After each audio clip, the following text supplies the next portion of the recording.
শোনো না, তোমার শ্বশুর ফোন করেছিল। কি বলছিল? তোমাকে একটা কথা বলবে, তো লজ্জা পাচ্ছে। কি কথা?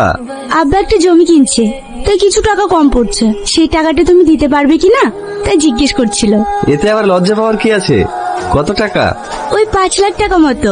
আচ্ছা ঠিক আছে, তোমার আব্বাকে আসতে বলো, লকারে টাকা রাখা আছে, ওখান থেকে 5 লাখ টাকা দিয়ে দিও।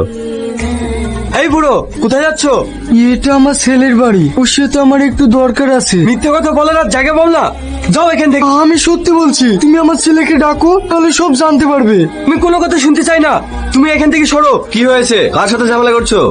বাবু, ওরা আমাদেরকে বাড়ি থেকে বের করে দিতে যাচ্ছিল, টাকা না দিলে এখানে থাকতে দেবো না বলছে। তুই কিছু একটা ব্যবস্থা কর। তোমাকে আমি আগেই বলেছি আমি কোনো টাকা দিতে পারবো না। তুই টাকা না দিলে আমি কোথায় টাকা পাবো? ওই বাড়ি জমি বন্ধক দিয়েছি তোকে পড়ানোর জন্য, তুই টাকা না দিলে কে দেবে বল? ছেলে জন্ম দিয়েছিলে, তাই কর্তব্য করেছি। আমাদের যে সংসার হয়েছে, আমি তোমাকে কোনো টাকা দিতে পারবো না।